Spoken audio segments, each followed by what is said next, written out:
All right, good morning, good morning. So before we get started on this, I just, in your new position of leadership and just pride in our department in general, I want to share two quick things from my weekend. So one, Dizzy had a really good case in that there was a woman that was 60 that called, or a friend called, because she had left-sided weakness and a facial droop. And it had completely resolved by the time we got there. It was unremarkable transport, and they were just getting assigned to a regular room because she was normal. And just as they're wheeling in, Dizzy gets this sense that she's starting to ignore the left side of her body. And it wasn't anything more than that. It was just that she was starting to not, he felt like she's not paying attention, and it looks different than it did. And so he kind of immediately diverted and grabbed me and said, "This is starting to become what the call was for an hour ago." And then within a minute, she was densely hemiparetic, went right to CT, she had an M1 occlusion, went right to interventional radiology, is doing fantastic. It was a subtle pickup that made a big difference, and paying attention matters. And so it's good to talk about great work, and so I shared that. Alex Clark also had a guy that called for chest pain that had a normal EKG, he was pain-free, and then going up the road, coming up on 495, all of a sudden he's like, "I'm having pain again." Huge ST segment elevations, which then resolved, but based on the fact that he had this piece of, this pain in ST segment elevations, we went to the cath lab anyway. He got his, RCA stented that was 98%. He probably had a couple of red blood cells that were getting through intermittently that were on the previous point. But again, it's one of these things where there was attention, there was curiosity, and it totally took time off of critical interventions. And I share that mostly because that's every day in some way, right? This is happening. All of our department does work like this in some fashion. I don't always get to see it, and thank God, because I have about 10 brain cells left after this weekend. But it is there. Look for it and celebrate it always. All right. So on to death notification, and I decided to keep most of the original slides, partly because it kind of reminisces back to 2011 when we first had talked about this, and because I also want you folks to be able to look back at some of the videos as archaic appearing as they are now, because it will help to work through with your crews some of these conversations so we can all prepare together. Obviously, death notification itself is not a new topic, and it will continue, right? So training objectives, we're going to talk about basically the importance of how we communicate, why we communicate, and we want to give you the tools to best perform in this task, which is one of the tasks in the world of pre-hospital emergency medicine. I want to take you for a second about why I care about this, and again, it comes a little bit back to institutional pride, the same reason that we should all be proud of Dizzy and Alex for what they did this weekend. So I trained at University of Michigan. ECMO was invented at University of Michigan by this guy, Bob Bartlett, who would still wander the hallways regularly back when I was there. And he started it actually in his garage, experimenting with sheep lungs. And I think about how pissed my wife gets when she can't find something because I have a tool there, and this guy has sheep lungs in his garage. So more power to his wife, because but ECMO is the opposite of death, right? And so institutionally, while we bled maize, blue, and ECMO, and had some pretty crazy cases that were, again, all in resuscitations, we also had a culture of really caring about the process of letting family members know that they died. And the reason for this is an incredibly tragic story, but our chief resident at my intern year found out over the phone that her mother had been brutally murdered, and they thought by her father. and who was a prominent physician in Boston, and that was the case in the trial. And anyway, so she, this is obviously unimaginable tragedy, but also unimaginable tragedy that was really poorly delivered, and became a real interest of hers in how can you do justice to this process, as hard as it was for her. And so this is something that I have great pride in from my cultural heritage, and just like looking at your ODA loops, how you're culturally informed then helps you to make your decisions going forward. I want, as an institution, for us to be as excellent at this as we are at the resuscitations. And there's pride and there's honor with doing this well, and honestly, that, in my mind, is as motivating as getting out and putting someone on ECMO. So dying is a process, it's not an event, and that's the first part that I think changes in this. Or we used to kind of think that, all right, you get sick and you die, and in the reality, that tail, the little triangle part at the end, is really as important in our discussions. The period of bereavement, what we are doing for the family and those who love, is part of our call. So there's a couple ways people die. Terminal illness that kind of gradually fades. You can have a single organ, heart failure. My grandfather had every organ working except he had 3 heart attacks and an EDF of like 10%. This is well before LVADs or other stuff like that were common, and that's what he ended up dying from, right? And you have people that just kind of get frail and failure to thrive, and eventually just, end up dying because of that, stop eating, stop drinking. And then you have sudden death, which is the one that we're perhaps most familiar with. And if you're really incredible, you can do all of those things at the same time, which is Ozzy was able to do. But when you look at the trajectories, you have, again, this sudden kind of fall off. You have people that have been gradually declining in a predictable way. Often these are like your cancer patients and other things like that. And then you have that bottom, which we also see not infrequently, is you're kind of there, end up having pneumonia, you go to the hospital, you get out of the hospital, a couple weeks later, dehydration, and this kind of sawtooth pattern on the way down. When you look at sudden death, which is again the one we think about perhaps the most, it's about 15% of the population in general. This is that entirely too busy slide. All this says is that cardiac arrest happens not infrequently, and our resuscitation rates nationally are not great, which we know from many of these processes, right? Here's the busy slide that does matter. All right. Even when somebody knows that family members are going to die, it's often unexpected, right? And this is partly cultural. It's partly because we didn't grow up, or many people did not grow up now in the same generational farmhouse that you saw your great-grandparents die in or your grandparents die in, and there was this culture of understanding this. Often death is really unfamiliar, even if somebody has the concept of death abstractly known. And even with things like DNR and DNIs, it's interesting, right? You look at people call all the time, and well, why? And the answer from their side is often, I don't know. This is what we all have trained the world, that if there's a problem or there's panic, you reach to 911.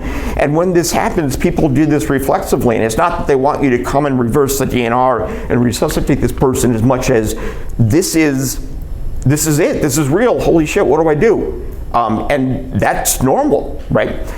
Often loved ones are thrown into the idea of death with no preparation. And what we know is that all of this, and this is researched, you can make a meaningful change in the bereavement process at time zero, or you cannot. And that comes down to the idea that you can't always save the patient, and we all know that.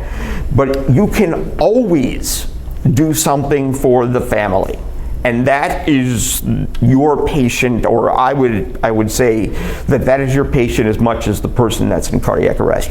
In an ideal situation, This is something like where there's hospice involved, not just because that's their expertise, but because there can be a relationship with that. You gradually get people used to the idea of death. You're talking to the same person, all these other things. You'd have time to emotionally prepare. Someone would have expert training just on this topic, right?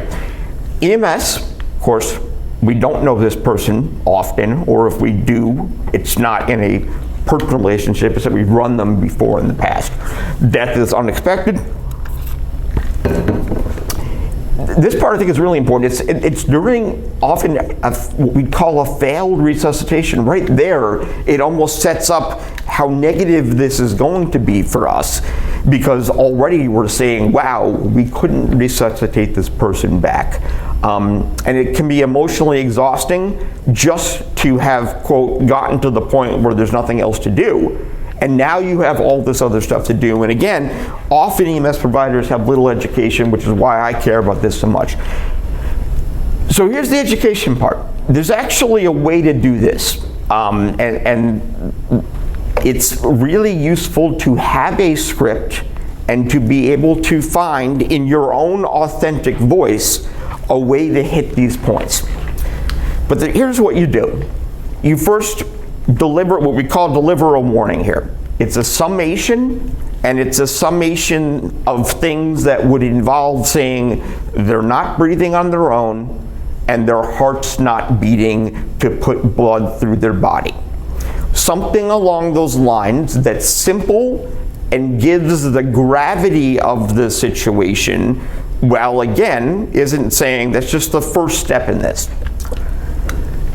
Second is to recap things.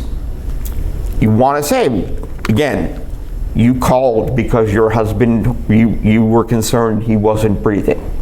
We got there, we started doing these interventions, and we're going to talk a little bit later about the language of that.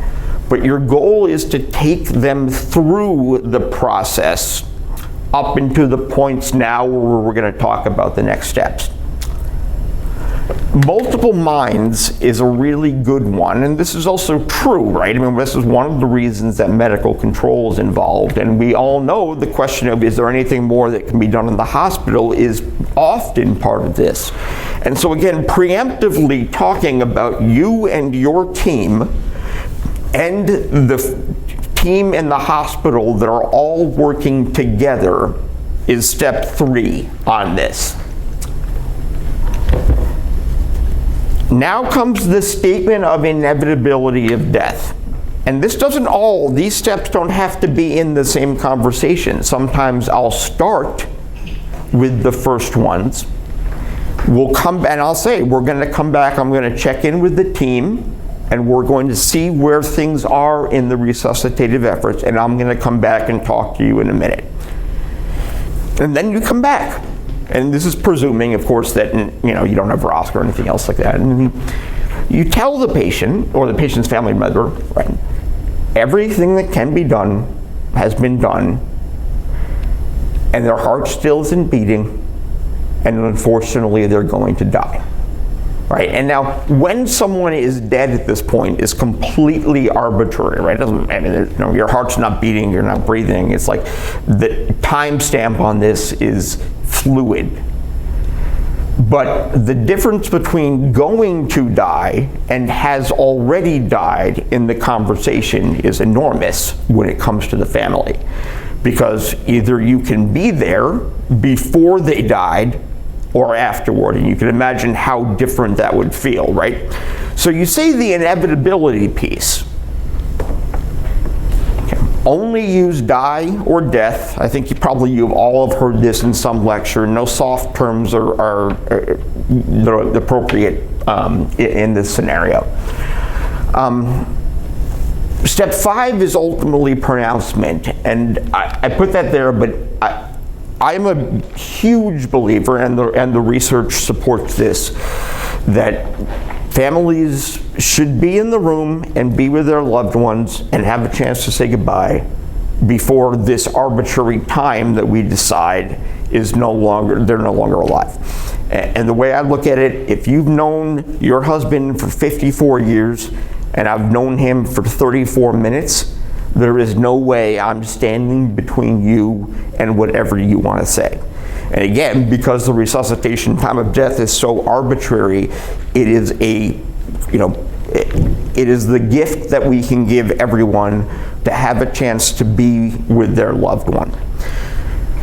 People worry, are they going to freak out? Are they going to, what if do they not want to see this and anything else? And again, this is a pretty well researched question, actually. And the answer is overwhelmingly, the people that don't want to be there will tell you they don't want to be there and won't go in there. Most people want to be in there, and you should let them. And like, that is studied, and that's the right answer. Then there's a point in all of this that in this patient's honor, you should thank the people that are involved, and in a way that also is reflective of together all being there for this patient and an extension to their family. So this is a video from 2011, and I'm hoping you can hear it, but it's the same exact concept I went through, so let's see if it works. Oh.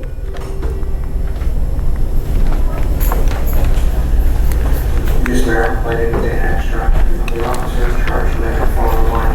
I want to talk to you. What's going on? What's up? Who's that young guy? I know.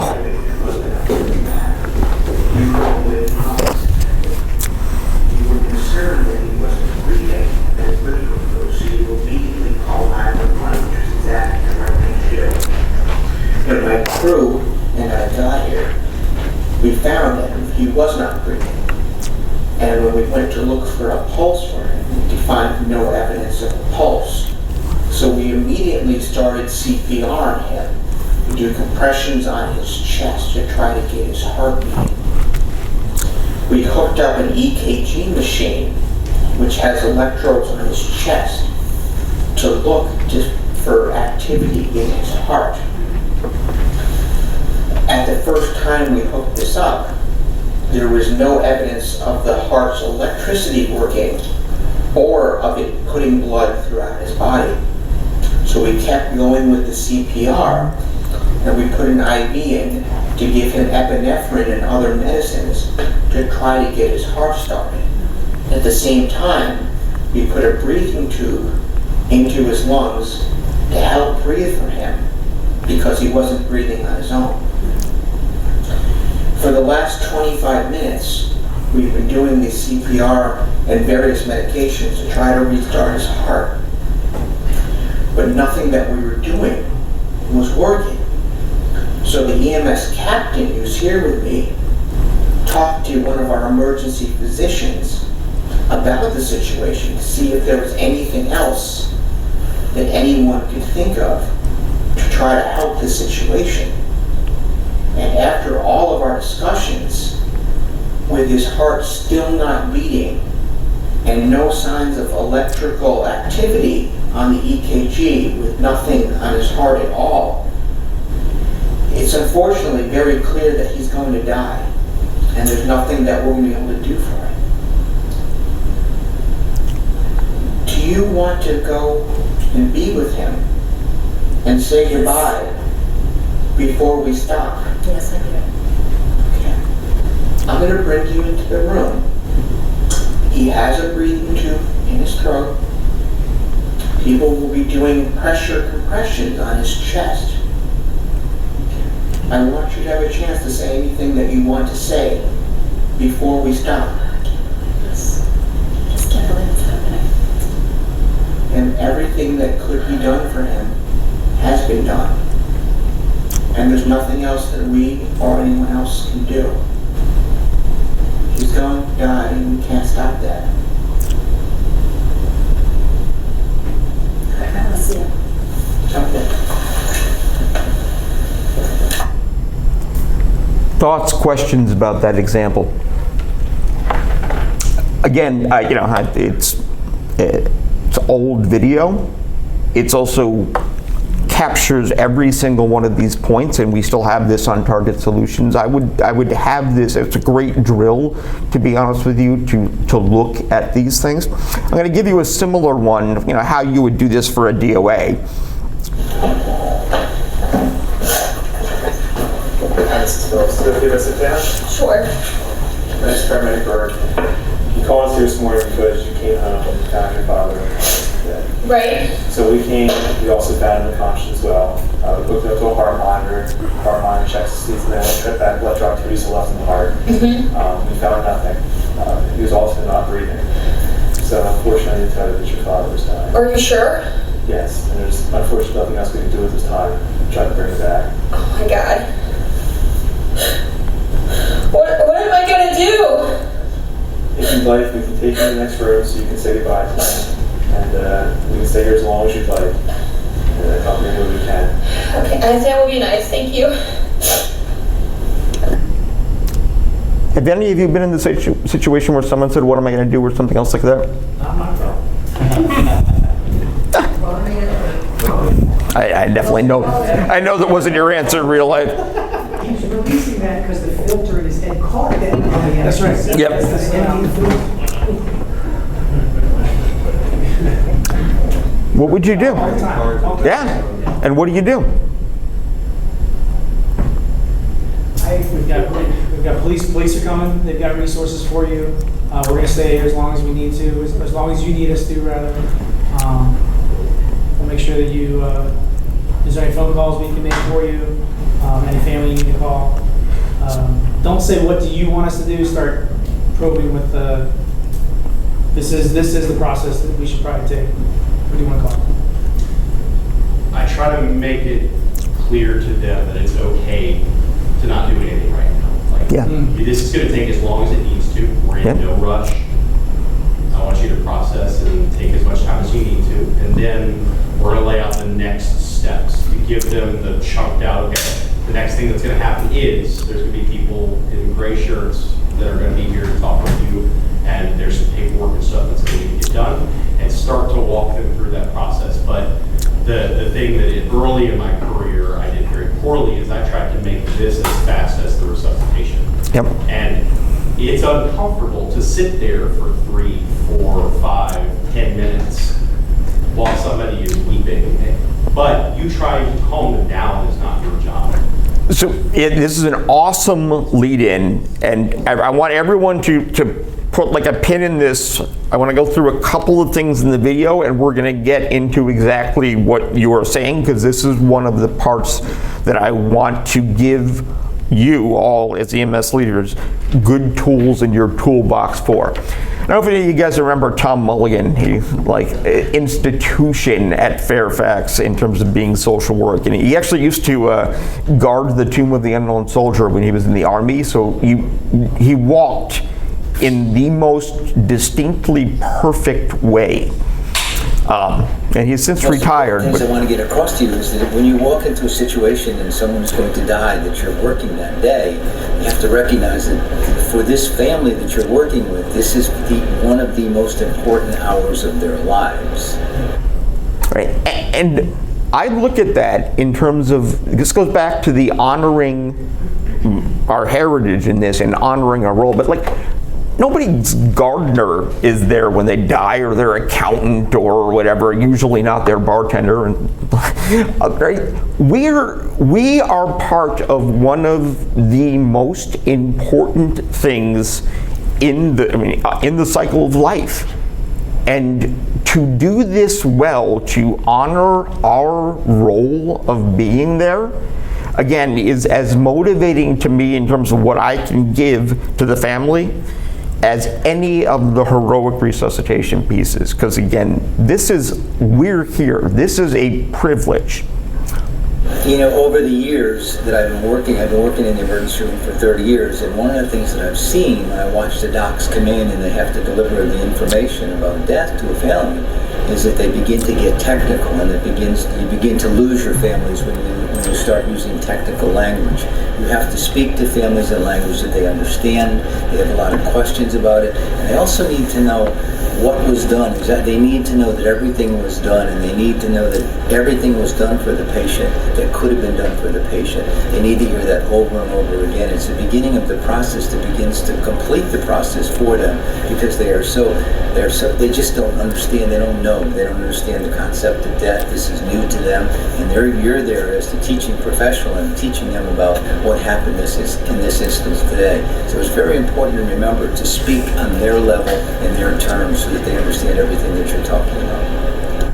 Yep. So again, heart not beating, not breathing on their own, those are the kinds of terms you want to go into. And I get, by the way, coming into how quickly one would want to close these things.